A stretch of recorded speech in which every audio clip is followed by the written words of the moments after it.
بسم اللہ الرحمن الرحیم۔ السلام علیکم۔ روزی وائس چینل میں آپ سب کو خوش آمدید۔ آج میں آپ کے لیے ایک بہت ہی اچھی اور دلچسپ کہانی لے کر آئی ہوں۔ کہانی شروع کرنے سے پہلے آپ سب سے گزارش ہے کہ آپ نے اگر ابھی تک میرے چینل کو سبسکرائب نہیں کیا تو پلیز میرے چینل کو سبسکرائب کیجیے اور ساتھ جو بیل آئیکن ہے اس کو بھی کلک کیجیے تاکہ ہر نئی آنے والی ویڈیو آپ تک آسانی سے پہنچ سکے۔ مجھے حرام کاموں کی ایسی لت پڑ چکی تھی کہ میں ان سے اپنا پیچھا نہیں چھڑوا سکتا تھا۔ میں 8 سال کا تھا جب میرے ابا نے دوسری شادی کر لی اور میرے سر پر دوسری ماں لا کر بٹھا دی۔ مجھے اپنے ابا بھی اچھے نہیں لگتے تھے کیونکہ وہ میری سگی ماں پر بہت ظلم کرتے تھے، ان کو ان کے ماضی کے تانے دیتے تھے، ان کو سب کے سامنے ذلیل کرتے تھے۔ میری ماں روتی رہتی تھی اور ایک دن ابا نے میری ماں کو اتنا مارا کہ وہ بے ہوش ہو گئی اور دوبارہ کبھی ہوش میں نہیں آئی تھی۔ ابا گھبرا چکے تھے اور جلدی سے اماں کو ہسپتال لے گئے، پر ڈاکٹر نے بتایا کہ ان کی موت ہو گئی ہے اور ابا سر پکڑ کر بیٹھ گئے اور مجھے کہنے لگے کہ تیری ماں مر گئی ہے۔ ابا کو لگتا تھا مجھے نہیں پتا میری ماں جیسے مری ہے۔ میں بیڈ کے نیچے چھپ چکا تھا جب ابا اماں کو مار رہے تھے۔ میں بہت ڈر چکا تھا۔ مجھے لگتا تھا اگر میں رویا یا میرے منہ سے کوئی بھی آواز نکلی تو میرا باپ مجھے بھی مار دے گا۔ پر مرتے وقت میری ماں نے مجھے ترستی نگاہوں سے دیکھا تھا اور ابا کو پتہ نہیں چل سکا تھا میں سب کچھ دیکھ چکا ہوں۔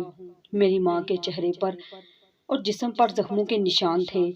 کسی نے بھی آگے بڑھ کر ابا سے سوال نہیں کیا تھا آخر مرنے والی عورت کے ساتھ ہوا کیا ہے، اس کے جسم پر اتنے زخم کیوں ہیں۔ اماں کا جنازہ ہو گیا۔ ننیال والے کچھ دیر رہے اور جنازہ ہوتے ہی گھر چلے گئے۔ کسی نے مجھے گلے سے لگایا اور کسی نے سر پر ہاتھ رکھا، پر میرے آنسو کسی نے بھی نہیں پہنچے۔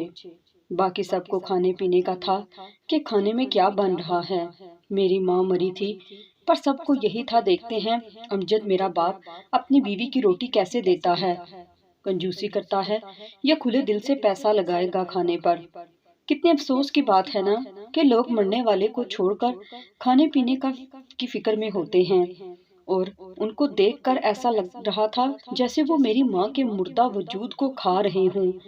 مجھے ان لوگوں سے گھن محسوس ہو رہی تھی اور میری پھپھو وہ الگ ڈیرا ڈالے بیٹھی تھی کہ ان کے سسرال والوں کو روٹی اچھی دینا، کہیں ایسا نہ ہو مجھے باتیں سننے کو ملے۔ اور میں ایک کونے میں بیٹھا سب کو دیکھ رہا تھا۔ کسی نے بھی مجھ سے کچھ نہیں پوچھا، نہ یہ پوچھا کھانا کھا لیا، نہ کسی نے میرے بہتے آنسو کو صاف کیا۔ اور پھپھو ابا سے کہنے لگی شکر کرو بیٹی نہیں ایک بیٹا ہی ہے، اب جیسے ہی 15 دن گزرتے ہیں تو شادی کر لو۔ اس گھر کو اور تمہارے بیٹے کو ایک عورت کی ضرورت ہے جو اس گھر کے ساتھ ساتھ تم سب کو بھی سنبھال سکے۔ اور میں زمین پر بیٹھا چونٹیوں کی قطار کو دیکھ رہا تھا جو ایک مرنے والی چونٹیوں کو اکٹھا کیے لے جا رہے تھے، اور ان میں سے کوئی بھی چونٹی ادھر ادھر نہیں جا رہی تھی۔ اور میں ان کو دیکھ کر سوچ رہا تھا کہ میرے باپ سے تو یہ چونٹیاں اچھی ہیں جو مرنے والے کے ساتھ ساتھ چل رہی ہیں، جو سوگ منا رہی ہیں، جن کو ارد گرد کسی چیز کی پرواہ نہیں، وہ تو بس اپنی ساتھی کو کسی بھی طرح لے جا رہی تھی۔ اور ادھر میرا باپ تھا جس کے چہرے پر کوئی ندامت ہی نہیں تھی، جو پھپھو سے باتیں کر کے مسکرا رہا تھا۔ لوگ میری ماں کے افسوس کو آ رہے تھے اور ابا بار بار ان لوگوں سے کہہ رہے تھے بس اس کی عمر ہی اتنی لکھی تھی، آپ لوگ بیٹھے کھانا کھا کر جائیے گا، میں ذرا مصروف ہوں۔ کسی کا کچھ بھی نہیں گیا تھا، ماں تو میری مری تھی جو ایک پل بھی میرے بغیر نہیں رہتی تھی۔ میں اٹھا اور قبرستان کی طرف چلنے لگا اور سوچ رہا تھا کاش میری ماں کی جگہ باپ مر جاتا، کم از کم مجھے محبت کرنے والی ماں تو مل جاتی جو میری ذرا سی تکلیف پر چونک اٹھتی تھی اور میرے بیمار ہونے پر گھنٹوں میرے پاس بیٹھی رہتی تھی۔ ماں کا کوئی نعم البدل نہیں ہوتا، دنیا میں ہر رشتہ ہمیں دوبارہ سے مل سکتا ہے پر ماں نہیں مل سکتی۔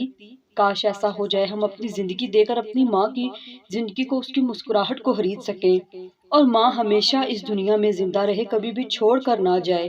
اور پھر اپنی ماں کا سوچتا میں تو جب سے ہوش سنبھالا تھا ابا کو اماں پر ظلم کرتے دیکھا تھا۔ میری پھپھو کہتی تھی تمہاری ماں شادی سے پہلے کسی کے ساتھ بھاگ گئی تھی، اس کے بھائیوں نے راتوں رات واپس ڈھونڈ کر میرے بھائی کے پلو سے باندھ دی تھی، اور اس کے باوجود بھی تمہاری ماں باز نہیں آئی، الٹا پھر سے اپنے عاشق کے ساتھ بھاگنے کے چکر میں تھی۔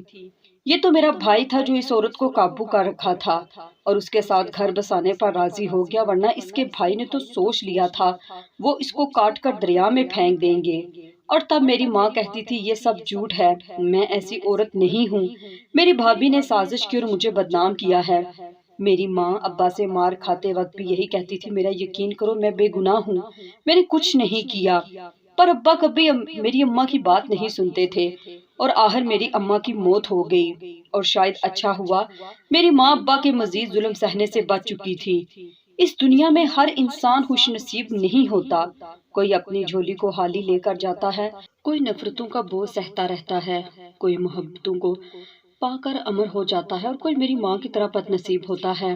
میں اپنی ماں کی قبر پر بیٹھا اس کی قبر کو دیکھ رہا تھا، میرا دل کر رہا تھا ایک بار میری ماں مجھ سے بات کرے، بس ایک بار مجھے پکارے اور میں اس کے سینے سے لگ کر جی بھر کر روں۔ میری سوچیں بھٹک رہی تھی اور میری سوچوں کے ساتھ مغرب کی اذانیں بھی سنائی دینے لگی تھی، اور مجھے یاد آنے لگا تھا میری ماں مجھ سے کہتی تھی کہ کاشف بیٹا، مغرب ہوتے پرندے بھی اپنے گھونسلوں کو لوٹ جاتے ہیں، اس وقت اچھی بری روحیں سفر کر رہی ہوتی ہیں، اور تم بھی گھر جلدی آ جایا کرو، باہر کھیلتے نہ رہا کرو۔ اور تب میں اپنی ماں کی بات سنتا نہیں تھا، آج اس کی قبر پر بیٹھا اپنی ماں سے کہہ رہا تھا، ماں میں اب گھر جا کر کیا کروں گا؟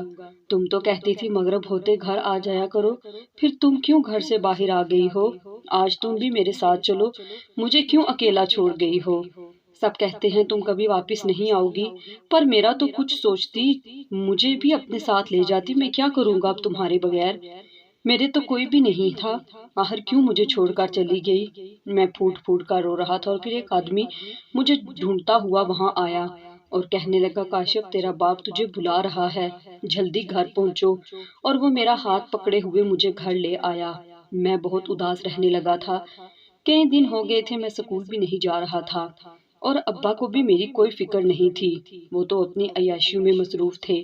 میری ماں کو اس دنیا سے گئے 2 ماہ ہونے والے تھے جب ابا نے دوسری شادی کر لی، اور اس عورت کو جس کو میں کبھی پسند نہیں کرتا تھا اس کو میرے سر پر لا کر بٹھا دیا، اور ابا نے مجھ سے کہا، کاشف آج سے یہ تمہاری ماں ہے، اپنی سگی ماں کی طرح اس کی عزت کرنا اور تمیز سے پیش آنا، اگر کوئی مجھے شکایت ملی تو یاد رکھنا میں معاف نہیں کروں گا۔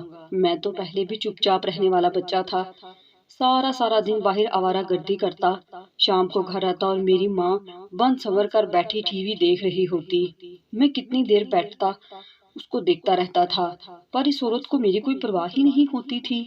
وہ کون سا میری سگی ماں تھی جس کی کوکھ سے میں نے جنم لیا تھا؟ اولاد کی تکلیف تو بس اسی ماں کو ہوتی ہے جو جنم دیتی ہے، جو اوپر سے آئی عورت ہوتی ہے وہ 100 میں سے 30% مائیں ہوتی ہیں جو دوسروں کی اولاد کو اپنی اولاد سمجھتی ہیں، پر میرے ساتھ ایسی کوئی ہمدردی نہیں تھی۔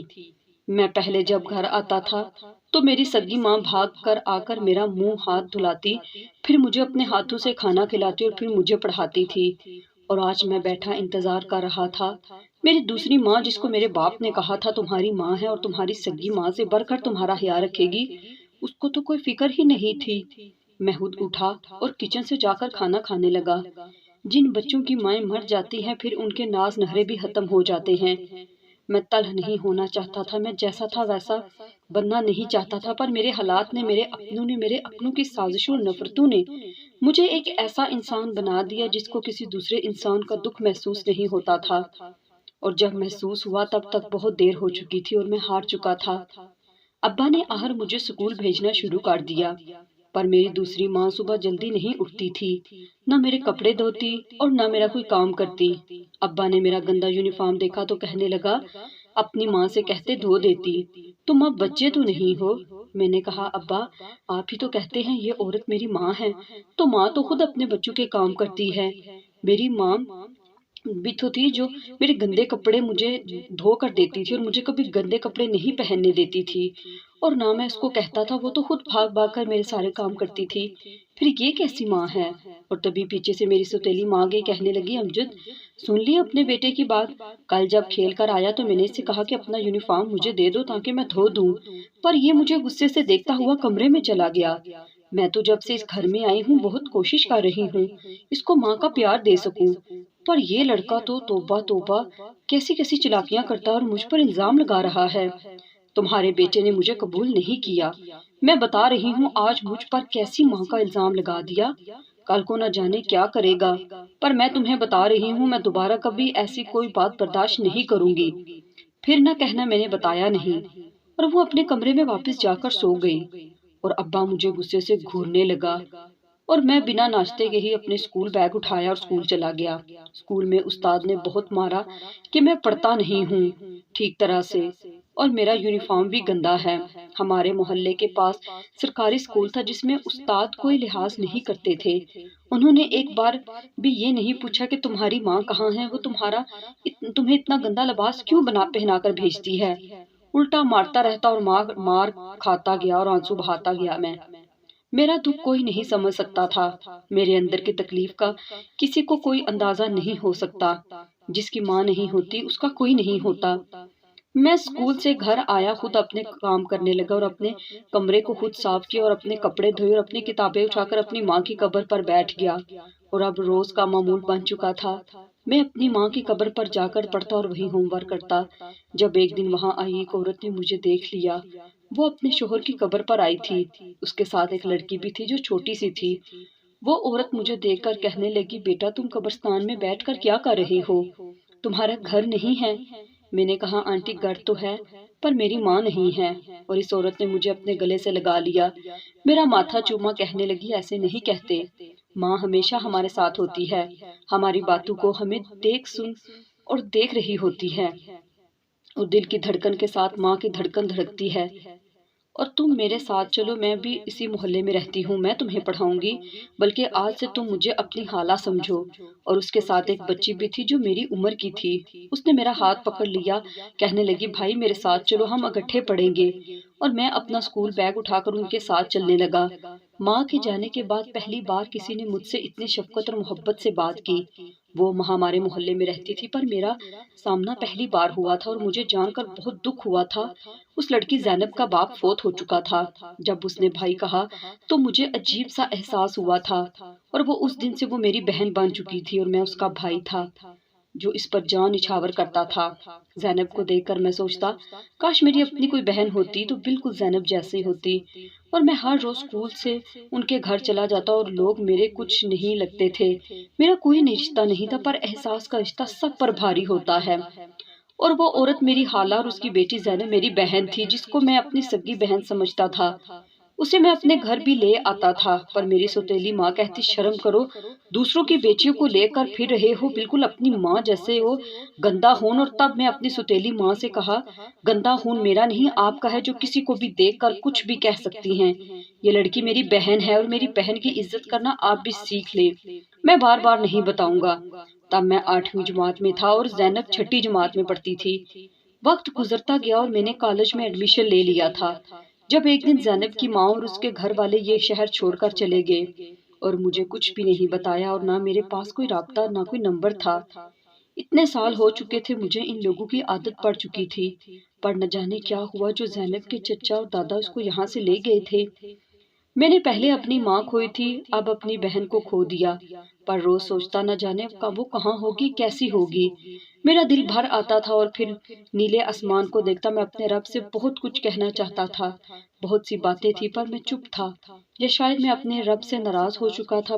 دل بار بار یہی کہتا کہ تم اپنے رب کے علاوہ کسی کو بھی اپنا نہیں پاؤ گے، لوٹ کر اپنے رب کی طرف ضرور واپس جاؤ گے۔ میرے دماغ اور دل کے درمیان ہر روز جنگ چھڑ جاتی، اور دوسری طرف میرے باپ کی میری سوتیلی ماں سے بھی نہیں بنتی تھی، ان کی بھی لڑائیاں ہوتی رہتی تھی۔ وہ عورت مجھے برداشت نہیں کرتی تھی اور مجھے ذلیل کرنے کا کوئی موقع ہاتھ سے نہیں جانے دیتی تھی۔ بہت سال گزر چکے تھے، میں نے اپنی سوتیلی ماں سے بات کرنا چھوڑ دی تھی، جہاں وہ ہوتی میں وہاں سے اٹھ جاتا، پر نہ جانے کیوں وہ مجھے پسند نہیں کرتی تھی۔ جتنی ان کو مجھ سے نفرت تھی، اس سے کہیں زیادہ مجھے اس عورت سے اپنے باپ سے نفرت تھی۔ ابا اب بوڑھے ہوتے جا رہے تھے، اکیلے بیٹھے ہوتے، مجھے آوازیں دیتے اور میں ان کی بات انسنی کر دیتا۔ وہ مجھے گالیاں دیتے، ذلیل کرتے، پر جس دن میری ماں کا تانا دیا اس دن میں آپے سے باہر ہو گیا۔ میں نے اپنے باپ سے کہا، کیا ایسا کیا کیا تھا میری ماں نے جو آپ تانے دینے سے باز نہیں آتے؟ میں تو آپ کا بیٹا ہوں، پھر آپ کو مجھ سے مسئلہ کیوں ہے؟ آج تک کبھی آپ نے باپ ہونے کا فرض نبھایا؟ میری ماں کی جان لے لی، ان کو اتنا مارا، آپ کو تب رحم نہیں آیا؟ آپ کے ہاتھ میری ماں کے خون سے رنگے ہیں، آپ کو سکون کی نیند کیسے آ جاتی ہے؟ آپ کو ڈر نہیں لگتا آپ کے ساتھ کیا ہوگا؟ جن لوگوں کی باتوں میں آ کر میری پاک دامن ماں پر تہمتیں لگاتے رہے، اس کا انجام کیا ہوگا آپ تیار ہیں؟ اور مجھے بار بار مت پکارا کرے، مجھے نفرت ہے آپ سے جڑے ہر رشتے سے۔ آپ جیسا شخص کبھی کسی کا نہ تو اچھا شوہر بن سکتا ہے اور نہ ہی اچھا باپ، اور میں نہیں مانتا آپ کو اپنا باپ۔ آپ کچھ نہیں لگتے میرے، میں نفرت کرتا ہوں آپ سے، آپ کے نام سے جس نے میری ماں کی جان لے لی۔ اور میرے باپ کے چہرے کا ایک رنگ آ رہا تھا اور دوسرا رنگ جا رہا تھا، اور اس دن میں ہمیشہ کے لیے اپنا گھر چھوڑ آیا تھا۔ ہر انسان کی برداشت کی ایک حد ہوتی ہے، وہ برداشت کرتے کرتے تھک جاتا ہے، اور میں پچھلے 22-23 سالوں میں ہر روز اپنی ماں کے بارے میں غلط سنتا تھا، اور اب میری برداشت ختم ہو چکی تھی، اس لیے میں بول پڑا اور اپنا گھر چھوڑ کر سڑکوں پر دھکے کھانے لگا۔ پھر ایک ہوٹل پر کام کرنے لگا۔ مجھے کسی بھی کام سے کوئی آر محسوس نہیں ہوتا تھا۔ میری تعلیم بھی اتنی نہیں تھی جس کی بدولت مجھے کوئی اچھی نوکری مل سکتی، اور اگر مل بھی جاتی تو میری اتنی اوقات نہیں تھی کہ میں ڈھیر سارے پیسے دے سکتا۔ وقت گزرتا گیا، مجھے ہوٹل کے مالک کے پاس رہتے ہوئے 4 سال بیت چکے تھے، اور میری عادات بھی خراب ہو چکی تھی۔ میں سکون کی تلاش میں ارد گرد منہ ماری کرتا تھا، اور یہ بات کسی کو نہیں پتا تھی۔ گناہ ہمیشہ چھپ کر کیا جاتا ہے، پر تب ہم یہ بھول جاتے ہیں کہ ہمارا رب بھی ہے جو ہمیں دیکھ رہا ہے۔ کاش ہم جب گناہ کرنے لگے تو ایک بار آسمان کی طرف دیکھ لے، اپنے دل کو، اپنے نفس کو، کہیں اوپر بیٹھا رب دیکھ رہا ہے۔ زنا ایک قرض ہے، اور اس قرض کی کوئی معافی نہیں ہے، پر مجھے کوئی فرق نہیں پڑتا تھا۔ پتہ نہیں کیوں میں ایسا بن گیا تھا۔ میں ایسا نہیں تھا، اور ایک دن ہوٹل کے مالک نے میری شادی اپنی بیٹی سے کر دی اور مجھے گھر داماد رکھ لیا۔ اس کی ایک ہی بیٹی تھی جو بہت نیک تھی، اور میں اس قابل کہاں تھا مجھ جیسے شخص کو اتنی نیک بیوی ملتی۔